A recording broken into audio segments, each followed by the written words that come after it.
Hi guys, my name is Megan and I'm a mom, and this video is going to kind of be all over the place.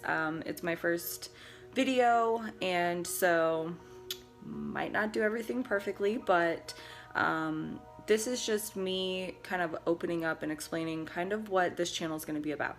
So I am a mother to one child. My son just turned 6 in April, and I have been trying for the last 2 years to have a second child. Well, not just me, but we have been trying to have a second child. My partner now is not my son's father, but we have been together for a few years now, and so just a little bit of a backstory.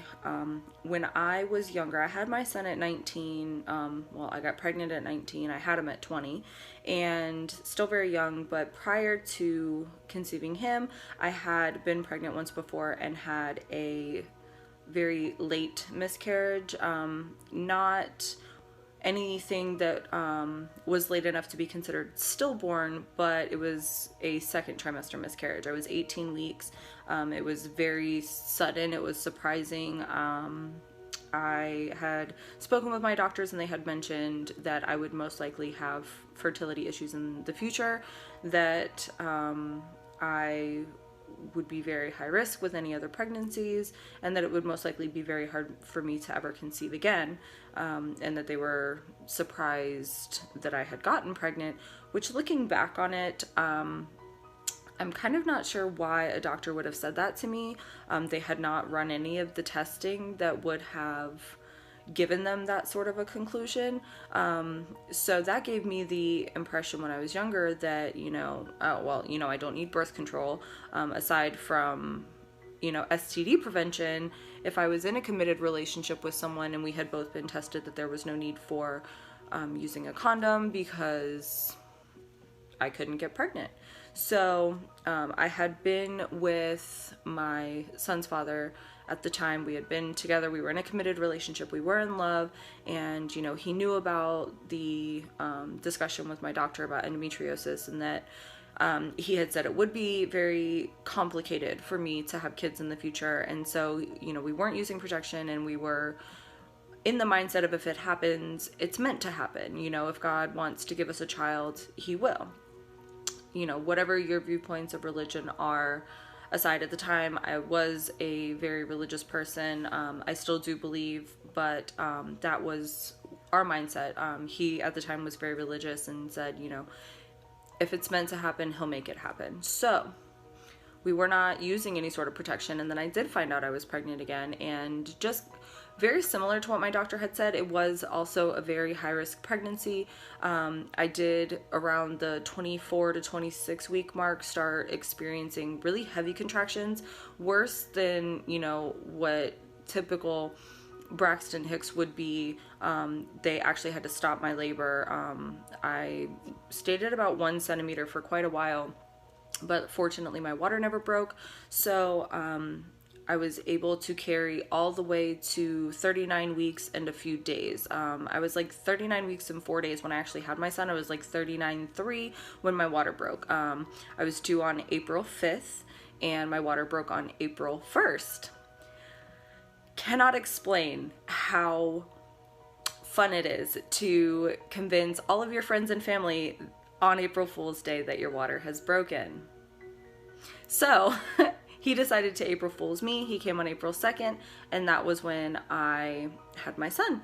And then after that, I had been told, okay, well, having a child can, cure endometriosis, and so now you should be worried about being able to get pregnant again. If you're not wanting to have more kids, you need to be safe, you need to use protection, you need to get on birth control, because now it will be very easy for you to have kids. So for, years following this, I had been under the impression that I could very easily have more kids, and so I was very safe. I was very mindful and was on birth control and using protection and things like that. And when my son's father and I split, within a year I had met someone else, and that is who I'm still with now. And so we had always been safe, we'd always been careful. And early in the relationship, though, we did have an incident where I had gotten a positive pregnancy test, and I followed up with my OBGYN, and the test I took in her office was negative.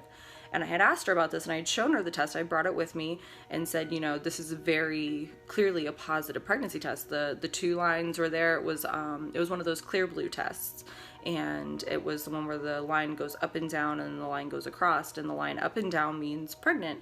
And the line was there, like there was no doubting it. And she had said, you know, their test was definitively negative.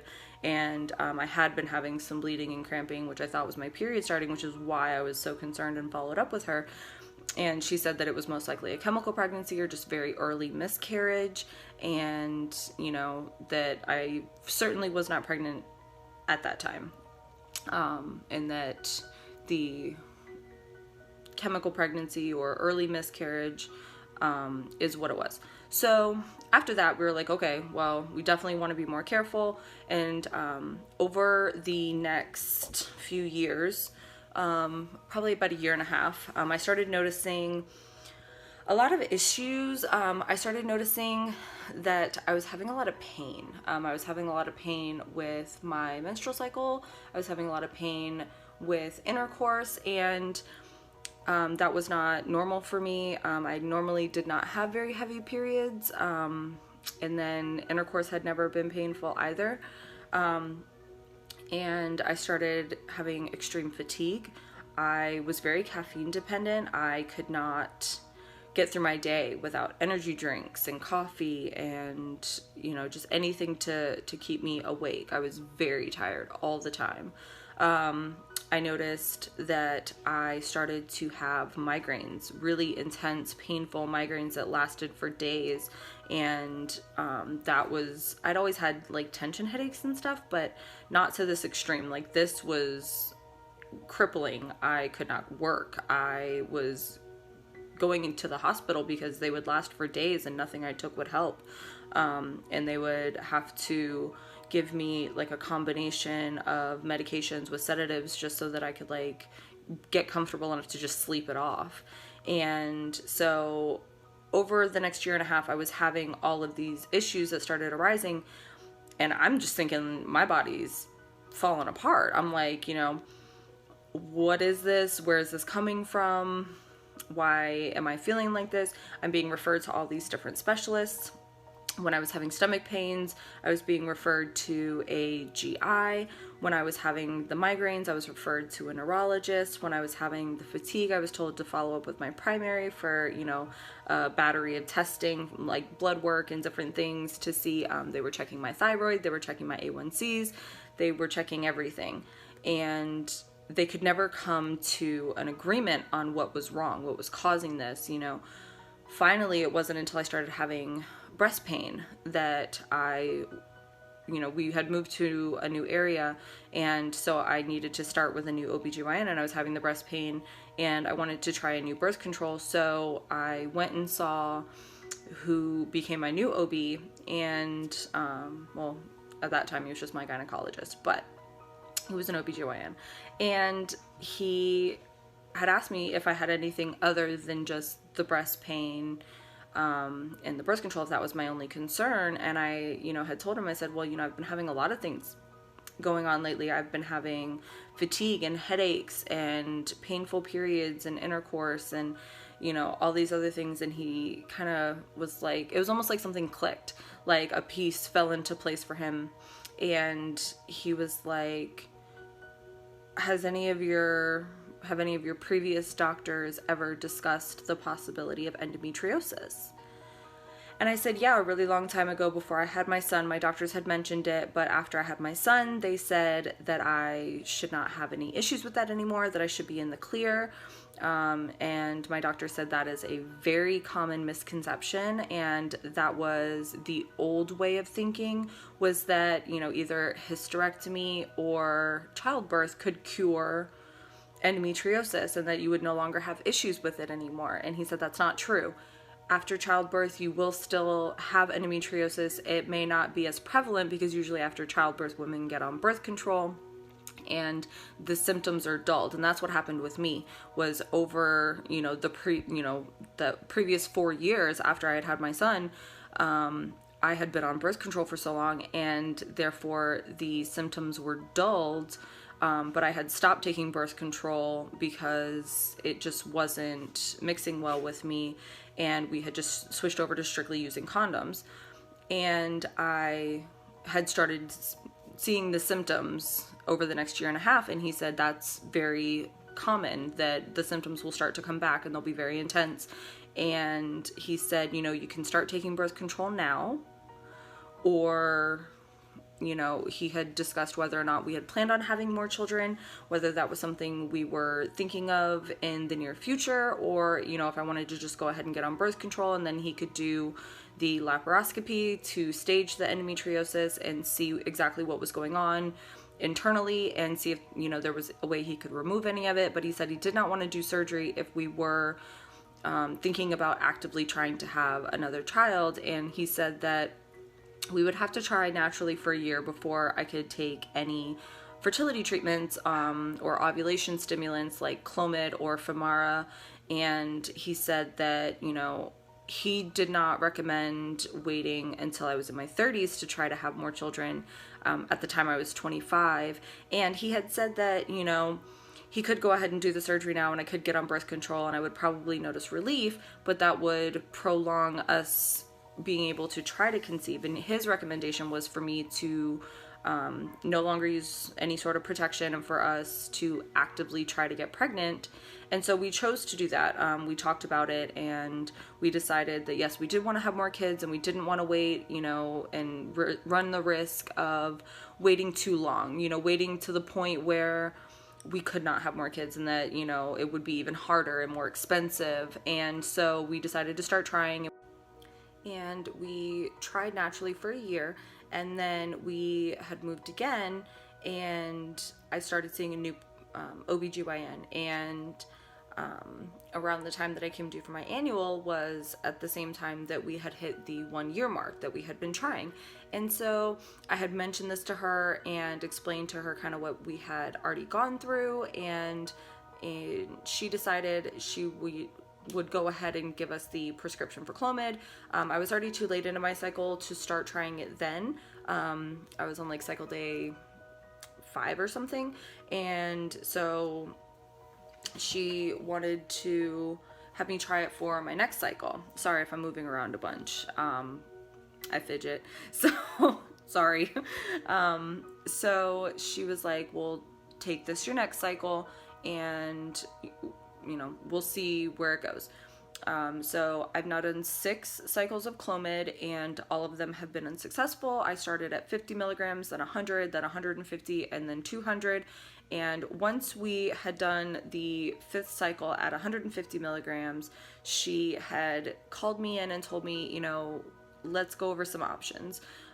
She said moving forward that she really would like to do the diagnostic laparoscopy with chromotubation and removal of endometriosis.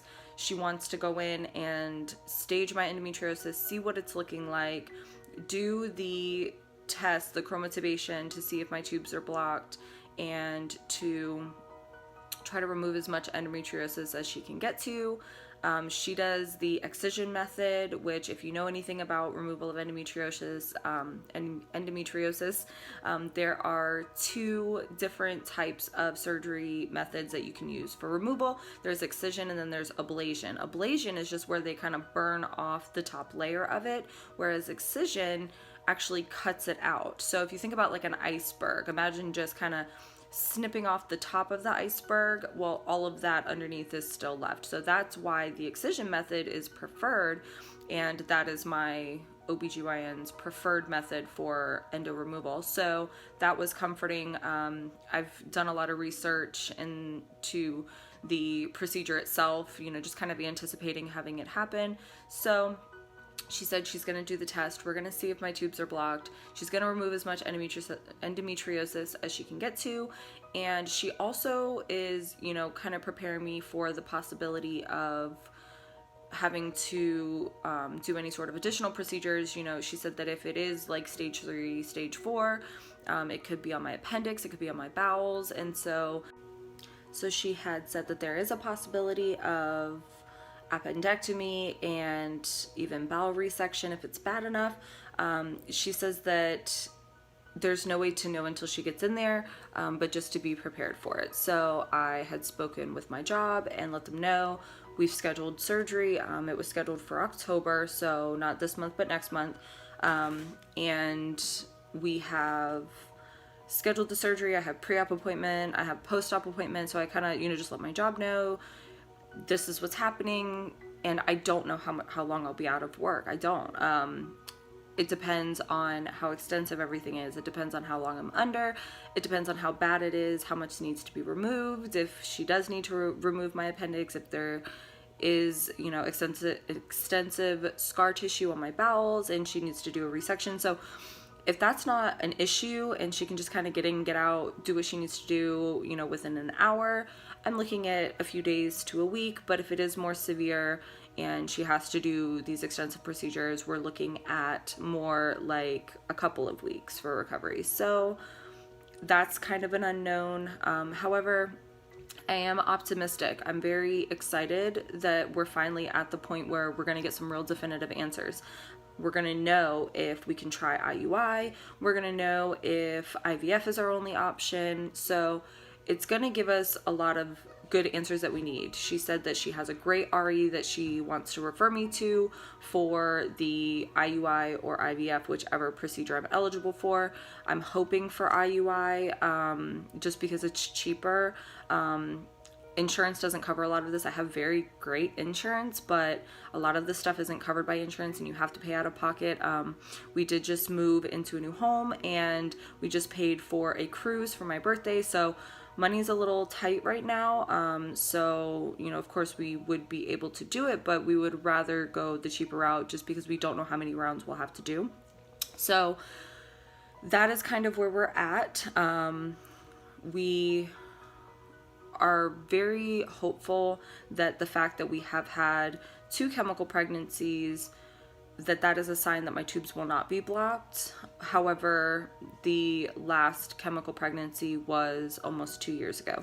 So in that time frame, it's possible that my tubes may have become blocked in that time, but hopefully if it's just scar tissue that's kinking my tubes, she can try to release it.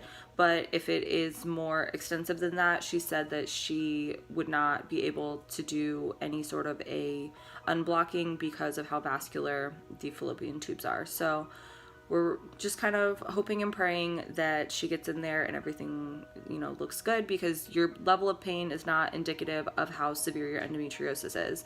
I can be doubled over in pain and have stage 1 or 2, and there's some women who have, just some painful periods and they have the symptoms, but it's not anything debilitating to them. And then the doctor goes in and does the surgery and they're like stage 3, stage 4, and have to have additional procedures done. So you never know.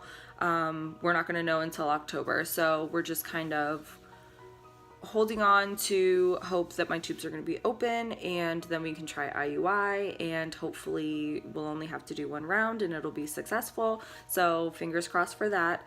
And yeah, so that is where we are. I do plan on documenting my journey, my pre-op appointments, my surgery day. I will be vlogging that day. I'll have my partner helping me vlog, and I will vlog my recovery. And moving forward, I will vlog whether or not we do IUI, IVF. I'll vlog that whole experience. So that is kind of what this channel is going to be about. So if you have any questions, feel free to leave them in the comment section. I would be more than happy to answer. Also, I have been tracking my journey on Instagram, and that is at Journey to 2 TTC Diaries. And I will go ahead and link that below as well if you want to follow me there. That is the only social media platform other than this that I have been on. So yeah, hopefully we get some good news in October. And until the next video, I hope you guys are doing well.